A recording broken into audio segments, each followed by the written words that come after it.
Welcome to the Invincible Innovation Show, the podcast for changemakers.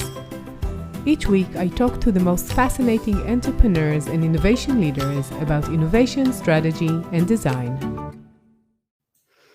Hey everyone, today we talk about corporate venture building. Welcome to Invincible Innovation Live. So I'm so glad that you're here.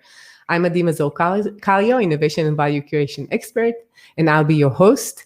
And today with me, I have a very special guest, Julian. Hi, Julian. Hi, Eddie. How are you? Great. I'm so happy that you're here. Julian Ritter, associate partner at Stryber. And I'm so happy that you came, and I'm sure it's going to be really interesting. Well, I hope so. Thank you very much for having me. Sure. We're live on LinkedIn, YouTube, and Facebook, and you're much invited to join the discussion and ask questions, and we'd love to hear what you think. And let's start. It seems that all companies need to innovate. What are the biggest obstacles, as you see it, to innovation? And there are a few, and maybe the first one is something that you implicitly assume in your question, that all companies appreciate that they need to innovate. I speak to quite a few companies who aren't necessarily convinced by that, and it might be true for some industries and for some companies, but in the whole, I of course agree with you that most companies, if not all, need to innovate or would do much better to innovate, right? But what are the obstacles beyond kind of the recognition of the fact that that's a problem and that's something that they should all be doing or looking at? It's a few things, right? And I think the kind of one thing to look at with that question is Clayton Christensen, who wrote the Innovator's Dilemma about 25 years ago now, and who kind of wrote the manifesto of all the things that are the obstacles for why corporates don't innovate. But one of the most interesting things I think he said is that kind of the decision-making processes, the budget allocation processes, the management processes that make corporates so successful and as successful as they are the very processes that make it impossible for disruptive technologies, for disruptive innovations to take off in that same environment, in that same culture, right?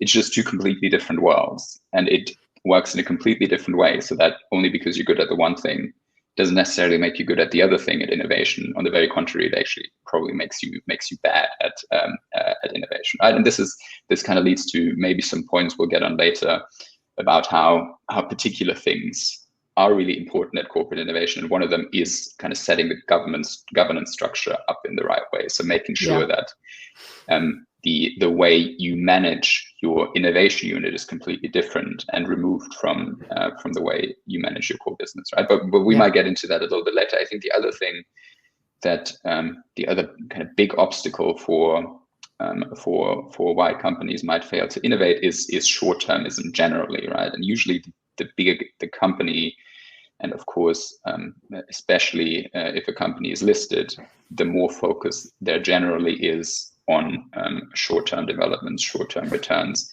quarterly earnings, quarterly reporting, right? And that kind of goes hand in hand with the tenure of most CEOs at large listed companies that are relatively short compared to the timeframes that you need in order to drive significant innovation forward, right? If you think about kind of the time scales that a proper innovation program needs to be successful, that is 5, 7, maybe 10 years even. And that's not something that maybe might be super appealing to a CEO who, even when she starts, knows that they're probably not going to be around for 10 years. If things go well, they're going to be around for 5 years. Most likely they're going to be around for 3 or 4 years. So why start something today that's only going to pay dividends in 10 years, right? But there is actually something in there. We recently published a study, an empirical study, looking at that exact question, like how quickly does innovation pay off? And we looked at 1,800 listed companies in the US and Europe, and looked at what kind of impact long-term innovation program have on shareholder returns. And actually what we find is quite interesting. We found, I think, 3 things that are very interesting. The first one maybe isn't so surprising, is that most companies don't innovate significantly. The second thing we found is that those companies that do innovate over the long-term horizon, over say a period of 10 years, outperform those that don't quite significantly on the stock market over those 10-year periods. And both of those things are maybe not the most surprising one, but the last thing we found is very surprising and goes towards that short-termism point, was that the companies that that really ran those successful innovation programs over the course of 10 years, and where you could only see really the impact of the innovation program 10 years after they started it. Already very early on into those 10 years, you could see that the stock market appreciated those companies much more, and they outperformed those that didn't innovate over the long term, even though the impact couldn't yet be seen, even in the first 3 years on the stock market. So that is actually something that might be a little bit of a wake-up call to CEOs to say, hey, even if I start a long-term innovation program today, and even if that program hasn't paid all the dividends, doesn't show up on the balance sheet, on the P&L yet, when my 10 years over, the stock market will have still appreciated what I've done, and we can see that in the stock market returns. Yeah, but what you're saying, I think, is like the seed of what we call innovation theater. So they want the stock market to appreciate what they're supposed to do, but they're not really doing it. They just want others to see that this is like the PR that they're doing for themselves, right? Don't you think it's related to that? So sometimes there might be a PR angle to it. I mean, in the numbers that we looked at, it was very much what companies drive serious innovation over a 10-year period. And those are the companies like, and I'm just giving some examples of the study, those are companies like Amazon, who create Amazon Web Services. They're great at e-commerce, but they say, this is not enough for us. We want to create Amazon Web Services that now make up significant part of the revenues and even a larger part of the profits, right? And this wasn't, yes, Amazon does a lot of PR around that. And Amazon applies a lot of tactics that are very different to how normal businesses would do it. They do press releases even before things have been kicked off, and kind of put themselves in a situation where they sometimes overpromise on what they can deliver, right? But still, they then deliver on a lot of things, and they create significant and substantial innovation, right? So but Amazon is the exception, I would say. It's like they're not unusual. Most people will not do what Amazon is doing. But many of the companies who would say, yeah, we're moving to this direction and we have so many new potential options in the future, and can they really deliver what they're promising? I don't know. Maybe they do believe that they will, but in many cases they don't. But so I completely agree with you that Amazon is the exception, but should it be the exception? Shouldn't more companies try and strive to be like Amazon, right? And that comes with costs, because Amazon hasn't delivered substantial profits for much of their history, right? They reinvested all of their profits. That's not what the average company does. Any company could invest way more, in any profitable company could invest way more in innovation, but they don't, and they don't try to be like Amazon. Should they be to try to be like Amazon? Yes. And just to add to your point, yes, Amazon is the exception, but we've seen, coming out of our study, we've seen companies that are actually very good at that, where you wouldn't expect them to be. So there's a few German, like large Mittelstand companies, machine manufacturers, where you wouldn't think this is what they're doing. You wouldn't think they're doing the Amazon model, but they've exactly done that in some different ways to what Amazon does it, and more kind of through an M&A route rather than a venture building route, the way Amazon often does it. But there are companies that don't fit the kind of the perfect image of Amazon, and still are good at innovating for the long term.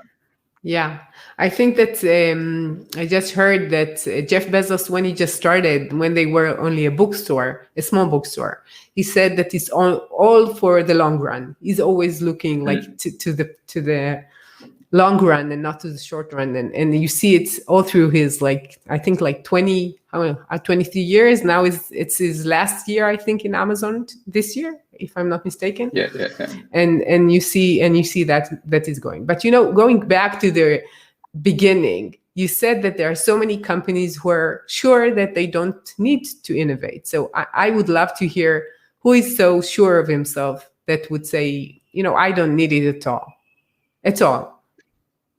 Yeah, and this is companies across, I would say quite a few industries, and of course, there's this Aristotle quote, right, that goes something. How does it go? I'm going to completely butcher that here, but it goes something along the lines of, "Who the gods want to destroy, they send 40 years of good fortune," or something like that, right? And this is kind of the story. If you're a very successful company, of course you're gonna think you can continue doing what you have done, and you will just be fine, even though there's many examples of companies where that hasn't been the case. And as a matter of fact, there's a lot of data that suggests that kind of the lifespan for business models is getting ever shorter, right? If you look, for example, at the average lifespan on companies on the S&P 500, 40 years ago, that was 40 years. Today, that's 20 years. In 5 years' time, it's expected to be 15 years, right? This should be an eye-opener. After COVID, I think it's already 15 years as I see it, but it's accelerated everything. And I think that this is another aspect of what's going on to be in this business impacting what's going on right now in the world in general, right? No, for sure. Yeah.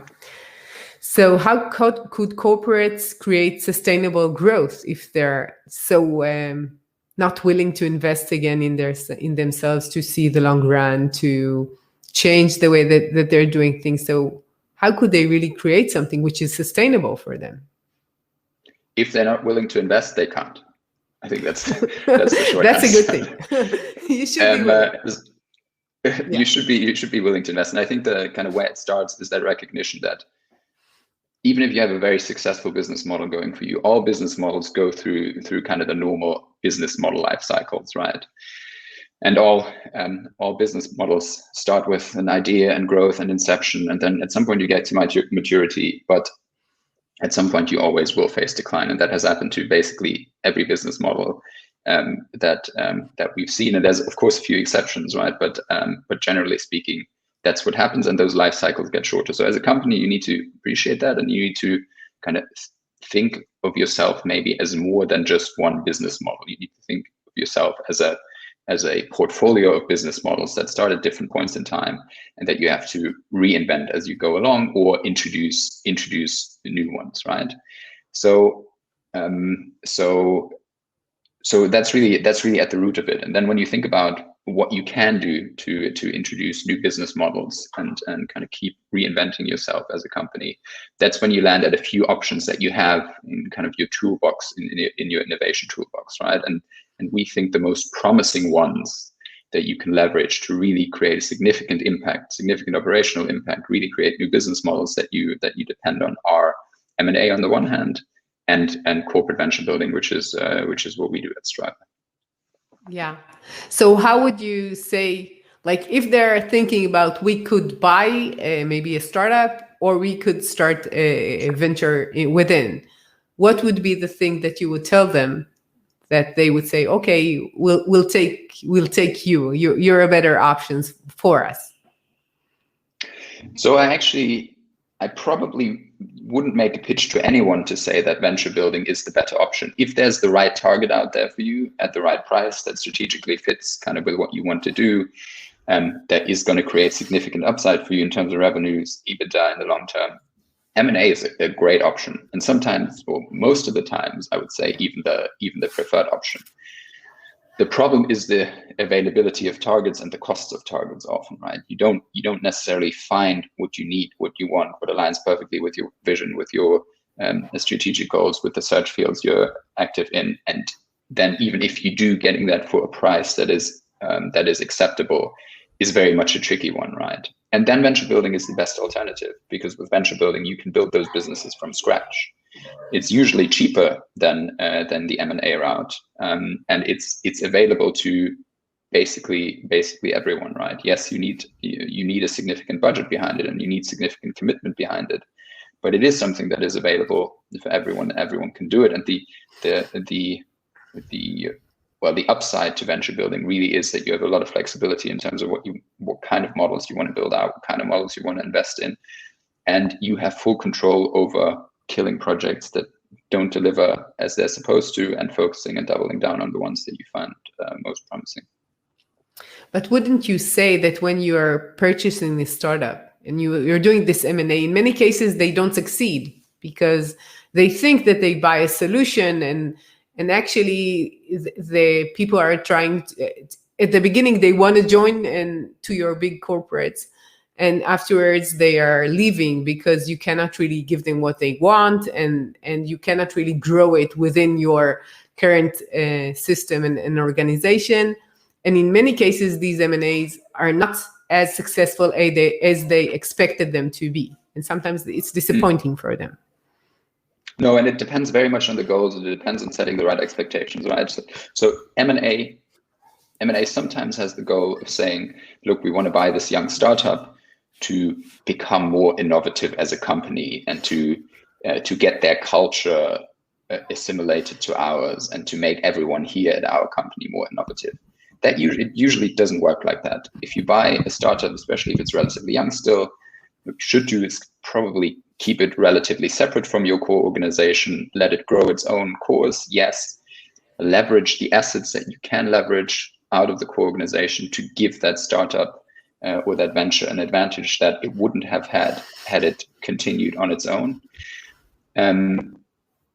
But you can't expect the startup to change kind of the overall culture of your company. If that's the goal, it's probably in many cases not the right way of going about it. Right?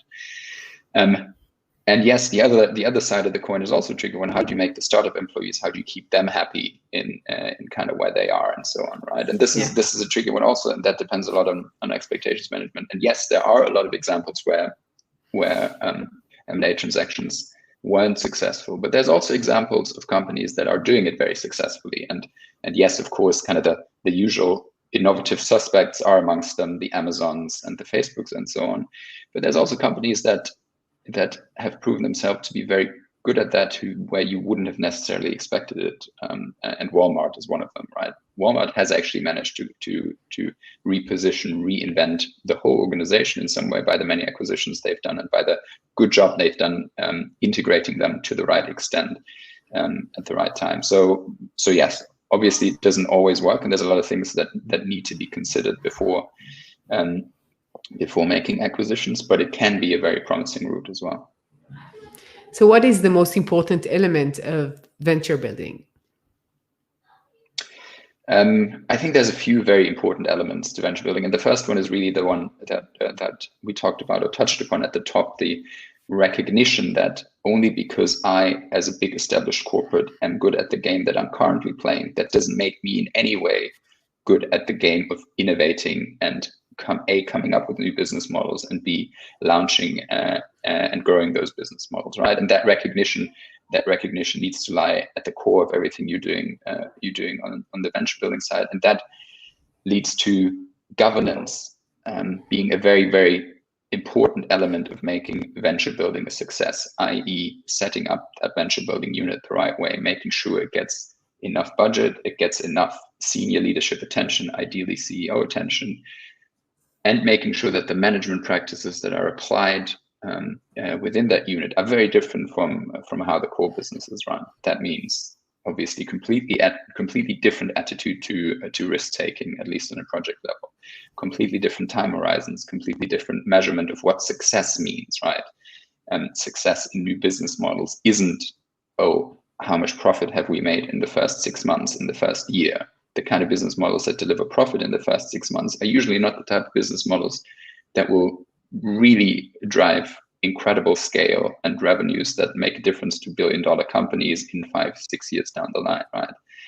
Appreciating that and understanding that and safeguarding the venture building unit from the tendencies of a core organization through the right corporate governance setup is definitely one of the very, very important elements in how you want to set up your corporate venture building unit. And then the other thing is really a lot of the lessons that you get from startup building and from entrepreneurship, right? And startup building is much less, and this is something that Eric Ries says in his Lean Startup, right? It's much less a process of creativity and we all need to be the trailblazers and very creative minds. No, it's very process driven, and I think Eric Ries says something along the lines of, it's the boring stuff that matters when you build a startup, right? It's the processes, it's the thinking about how to go about it very methodologically, and optimizing not for what Eric Ries terms kind of what does he call them? Vanity metrics. So quick revenues, quick profits. No, optimizing for learning and understanding the market, understanding the customer, and building the basis for building something that is really huge, right? So processes is a big one. And then the last one is really is really thinking about venture building as in a portfolio approach. So being aware that, again, and you get these learnings from the startup world and from the VC world, you will never be able to just pick the winner and invest and build up one business and invest in one startup, and that solves all your problems. That is not how it works. Even the best VC funds write off most of their investments because the investments they make turn out to be the wrong ones. And this is the best VC funds, right? We're not even talking about we're talking about the average VC funds here. And as a corporate, you need to just be aware that you can never solve for, oh, I only want to build winners. That is never going to happen. If you build a portfolio, if you start with 10 startups, 8 of them are most likely going to fail, and 2 of them are ideally going to pay more than the whole portfolio back, so to say, right? And this is this goes to some of the misunderstandings, a lot of the misunderstandings around startups in general, right? And I think one of the really interesting metrics when looking at later startup success is kind of at the seed stages is how different opinions are about the future success of a particular venture, right? The most successful startups in the long term are often those where investors really couldn't agree, and some investors really thought this was a completely dumb idea, it's never going to work, and others were really taken by it. And that kind of culture of accepting that there is going to be a lot of failure along the way on a project level, not on a portfolio level, but on a project level. That is something that kind of, if you want to drive successful venture building, needs to be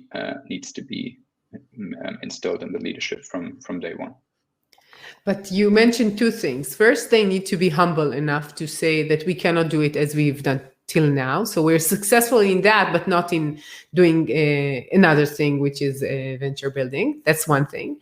And second one is thinking more like a VC, more like taking the stakes, thinking about how risky is everything. And it's like a different way of thinking. It's like betting bets and one of them will work, which is very different than the usual C-level way of thinking. So how would they really manage? They are still there. They're still managing it. So how do you get these 2 things, which is like being risky, or most of them are risk averse, so more risky, and more humble, which is like, I think, not a common thing for a C-level management, right? Yeah. as I know them, maybe just in Israel. No, I think that's probably, and I think most CEOs would agree with your assessment of that, right?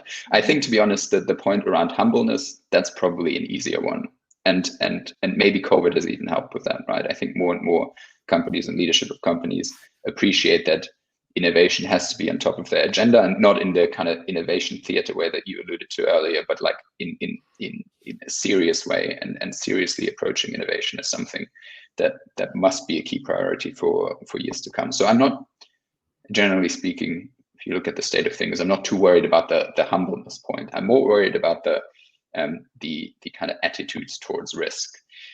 And the point that, and you called it bets just now, which is true, right? On a like project level, these are bets, but calling it bets is not going to go down too well with No. your average CEO or CFO, right?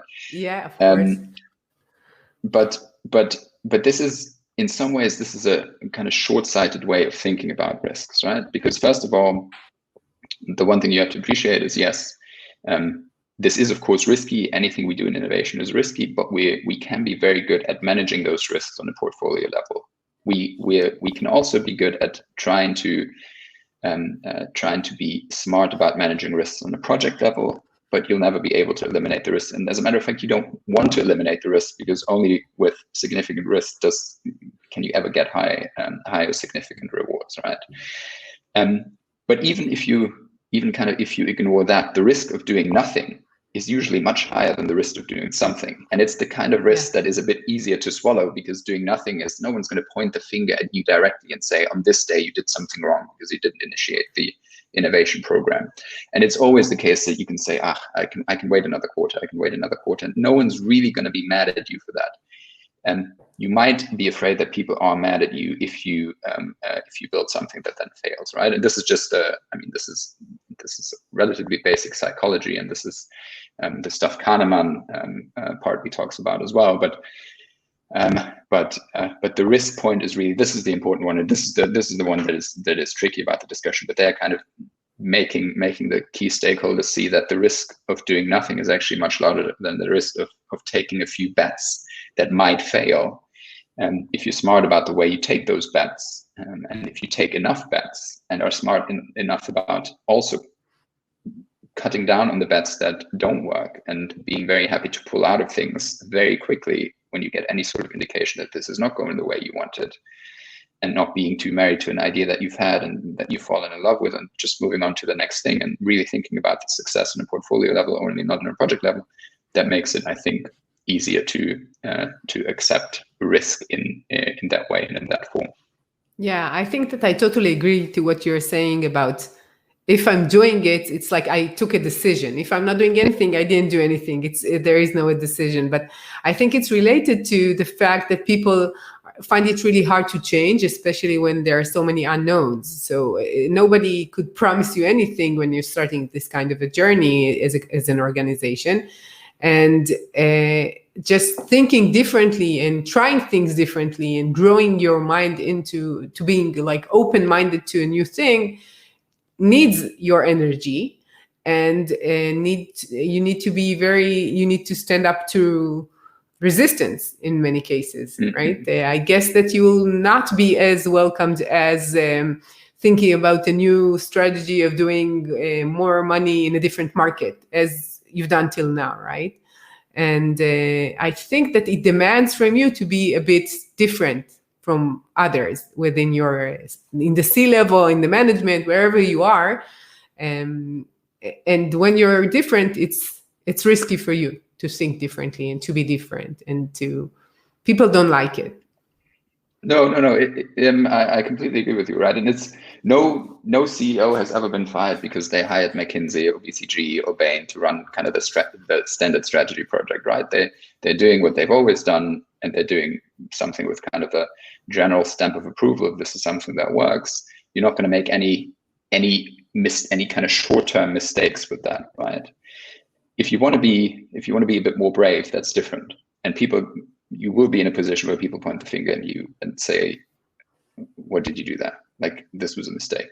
And that's I guess a problem, a general problem of how we kind of think about risks and think about the outcome of risky projects, in that we only ever judge them by the outcome and don't judge them by kind of the possibilities of the realms of possibilities and the decision at the point when it was made, right? But generally speaking, yeah, you're right. What every company needs is a very positive leader that is willing to take certain risks and not just hide behind what's always been done. Yeah.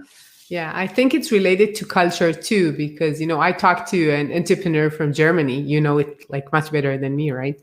And he said that he did some kind of like a really successful startup, and then he needed like to do something financially with banks. I don't know, like getting lots of loans. I don't remember exactly, but in the end, he couldn't pull it off like till the end. And it was very successful, but it didn't work out as he wanted. And he says that the price for failing, as they see it, it's a failure for them. I don't see it as a failure, but many of the people that worked with him saw it as a failure. And he said that the price was so substantial, like really, like for him, it was like people stopped talking to him. He couldn't like find a new position. It was like totally, you shouldn't do it. And once you pay this kind of price, and everybody knows that this is the usual price, you will not be willing to try it all again. And you see less entrepreneur, less people taking risks, less people being brave, especially if you're in an organization, and then you're really paying a very high price for it. No, and this is interesting. I mean, it is indeed a cultural point, and this is probably the reason why most unicorns these days don't come out of Germany, right? And don't even come out of Europe. They come out of the US a lot. Where if you started a startup and you failed, good on you. You've tried. Well done. In Germany, you're a loser. Yeah, you use this word, but you're right. Right. And that's probably not the right way of thinking about it. No. Yeah, I think that when we're thinking about what is really losing and what is really winning, it seems that these days the fact that you're trying and learning is not less important than the fact that you've done things in the past and you have the knowledge, and then it's much easier for you to do again another win.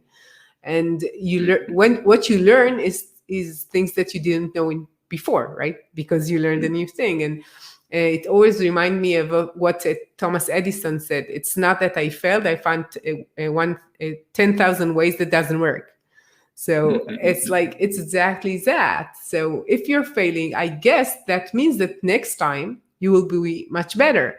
And many of the entrepreneurs who are successful in building unicorns, it's not their first venture. It's not their first startup, right?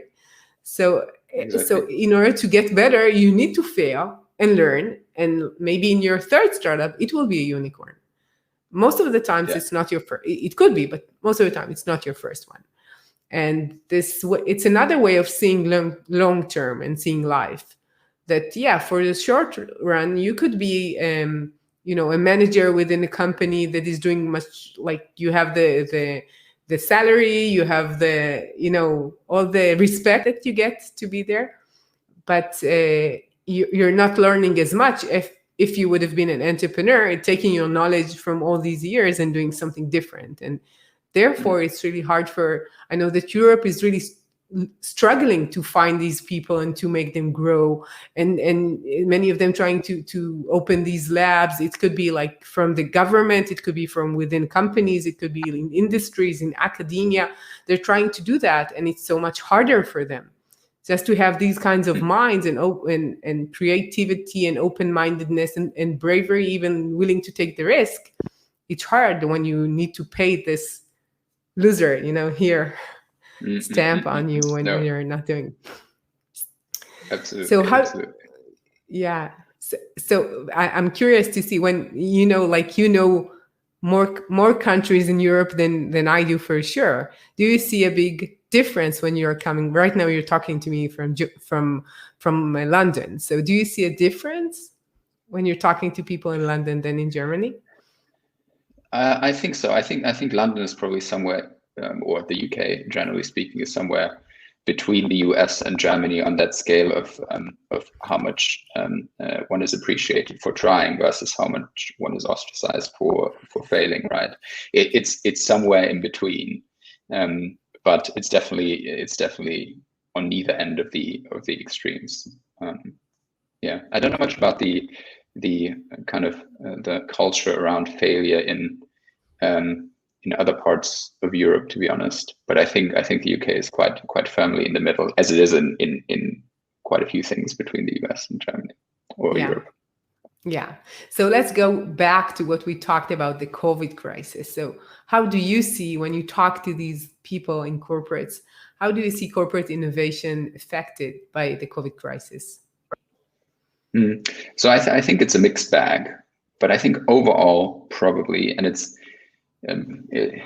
I feel bad attaching anything positive to this horrible pandemic, but overall it's probably been a wake-up call for a lot of corporates that put innovation now higher on the agenda than it was before, and not only the kind of corporates themselves, but also investors. I think there have been quite a few interesting BCG studies over the last year about investor sentiment and how investors feel about prioritizing the long term over the short term now and investing in innovation now, rather than saving money. And those have been thoroughly positive from the investor side in terms of let's think about the long term, let's think about innovation and so on, which hadn't been the case before, and which is quite novel because you generally would think of investors as quite short-termist. I think, of course, some companies are just fighting for survival now, and for some companies, budgets have been slashed, and I know a few organizations where the whole innovation teams have basically been cut. But I think overall and mostly, in the long term, this will have a positive effect on the importance of innovation to corporates. Okay, we're almost done. I have my last question. So what is the most surprising thing that you learned about innovation from your years of experience? I think there's maybe, let me reiterate a few of the things I said earlier. I think one of the things is is really that finding that came out of our study that I mentioned, that actually even long-term innovation projects that don't show up on the P&L within a couple of years, but are really the long-term projects where you invest, and then only reap the benefits years later.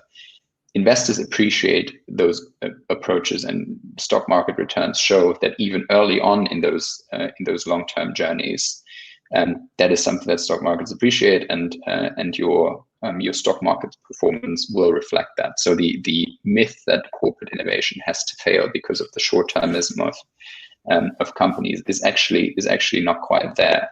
That might often be the reason, but it doesn't have to be the reason, because actually the stock market appreciates long-term innovation projects more than one thinks. The other thing maybe is just the importance of governance, right? Getting governance structure right is probably the most fundamental and most important thing if you think about successful corporate innovation, especially if you think about venture building, if you think about doing something that really doesn't come natural to long-established organizations, and shielding those innovation units from the rest of the organization in the right way, and managing it in the right way, is one of the biggest success factors. And I think I'd underestimated the importance of that a little bit before I entered the industry. Sounds really interesting. So before we finish here, where would people find you? Where can they hear more about you and Stryber? LinkedIn is probably best. Everyone can find me on LinkedIn, Julian Ritter, like Ritter Sport Chocolate, if anyone knows that, Ritter. Yeah, that's a good chocolate. Do you have any connection to the chocolate? Unfortunately not. No. Unfortunately not. Maybe I'll have to reach out to them. Maybe they'll one day make me a member of their family, but no, none so far. Other than that, I very much like the chocolate, and it makes it easier for non-native German speakers to understand and remember my name. No, but that's about it. But yeah, LinkedIn is a good channel. Otherwise, you can email me at julian@stryber.com. But LinkedIn is probably best. I want to thank you for your time. It's been very enjoyable and fun for me. And I'm really happy that we had the opportunity to talk again, Julian, as always. No, thank you very much. I always enjoy our conversations, and thank you very much for having me. Sure. And to all of you change makers out there, thank you for joining us. You're so welcome to visit invincibleinnovation.com, and I'll see you next week with another insightful talk. See ya.